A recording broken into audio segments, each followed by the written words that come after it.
Dracula Untold is a dark and haunting reimagining of the origin story of one of the most infamous legends in history. It tells the tale of Vlad Tepes, the man who would become Dracula, and how love, desperation, and sacrifice turned a noble prince into an immortal creature of the night. The story begins in 15th century Transylvania, a land caught between peace and constant threat. Vlad, once a child tribute of the Ottoman Empire, had been forced to serve as a soldier in their armies. As a boy, he had no choice but to endure years of brutality, learning to kill without mercy and carry out unspeakable acts at the order of the Sultan. His efficiency and savagery on the battlefield earned him the grim title of the Impaler, for he would stake his enemies as warnings, leaving fields of bodies to terrify all who opposed him. The name spread across kingdoms, whispered with both horror and awe. Yet, despite the blood-soaked years, Vlad was not a man without a heart. When he finally returned to his homeland, he sought only to leave his violent past behind and rule as a just and compassionate prince. As the ruler of Transylvania, Vlad was determined to protect his people. He cherished his wife, Mirena, a woman of grace and deep love, and their young son, Ingeras, who carried his father's hopes for a future free of war. Under Vlad's rule, the people enjoyed a rare peace, though the shadow of the Ottomans loomed constantly over the land. This peace, however, was fragile, and one demand from the Sultan shattered it. Mehmed II, the Ottoman ruler and once Vlad's childhood companion, sent envoys to Transylvania demanding tribute. Not only did he want wealth, but he also demanded 1,000 boys from Vlad's lands, including Vlad's own son, to be taken and trained as soldiers for the empire. For Vlad, the demand reopened the deepest wound of his past. He remembered the stolen years of his childhood, the cruelty, the blood, and the loss of innocence. He could not allow his son to suffer the same fate, nor could he surrender the children of his people. His refusal meant war with the most powerful empire of the age, and it was a war he could not win with mortal strength alone.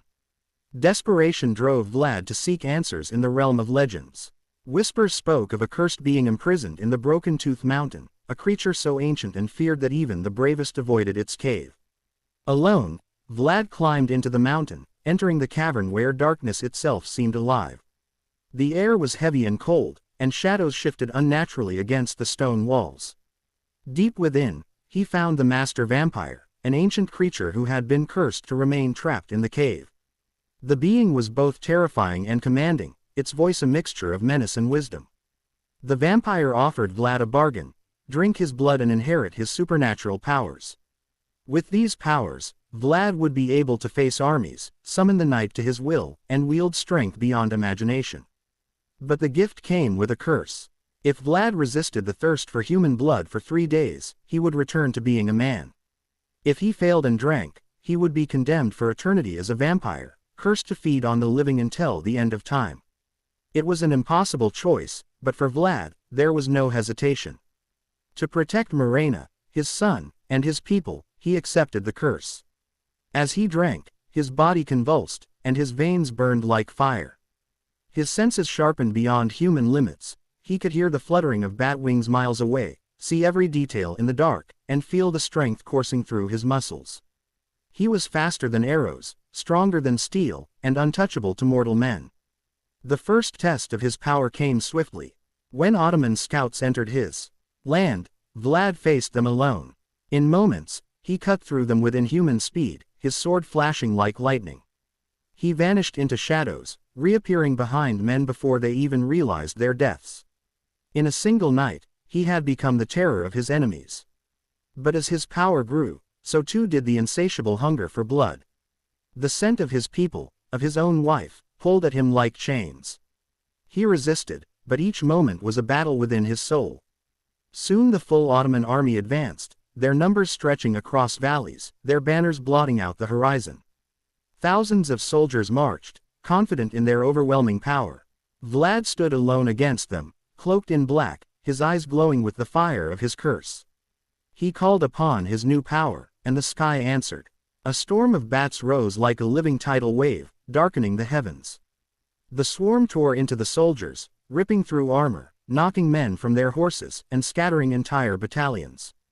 Amid the chaos, Vlad moved like a phantom, his blade cutting down men as though they were shadows. The battlefield became a nightmare, filled with screams, the clash of steel, and the unrelenting wings of his monstrous allies. But even in victory, he saw fear in the eyes of his people. They whispered of their prince becoming something unnatural, a monster born of darkness. The man they once admired now frightened them, even as he fought to protect them. Mirena, though loyal and loving, could see the change too. She held his hand, looked into his eyes, and begged him to fight the darkness. Vlad promised her he would, but deep inside, he knew the curse was tightening around him. The final tragedy came during a brutal assault on his fortress. The Ottomans struck with overwhelming force, and though Vlad fought with fury, Mirena was mortally wounded. In her final moments, she pleaded with him to drink her blood. She knew that only with full strength could he protect their son from the Sultan. Torn apart by grief, Vlad gave in. He drank from the woman he loved most, sealing his fate forever. The transformation was complete. Vlad was no longer a man but Dracula, the immortal lord of the night. What followed was destruction beyond comprehension. Dracula unleashed his full might, summoning an endless ocean of bats. They filled the skies, blotting out the sun, tearing through tens of thousands of soldiers with unstoppable force.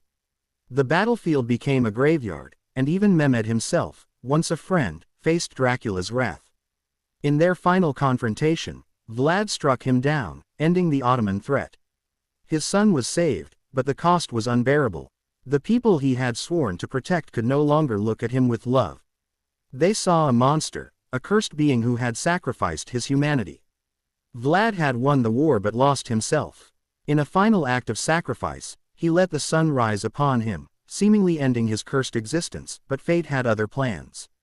Centuries later, in the modern world, Vlad is seen walking the streets, unchanged, eternal. He encounters a woman named Mirena, a striking image of Mirena, as though fate had brought her back to him. Yet, watching from the shadows is the master vampire, the same ancient being who cursed him, whispering with a sinister smile, "Let the games begin." The story ends with the haunting truth. Dracula's tale is not one of simple evil but of sacrifice, love, and the eternal struggle between man and monster.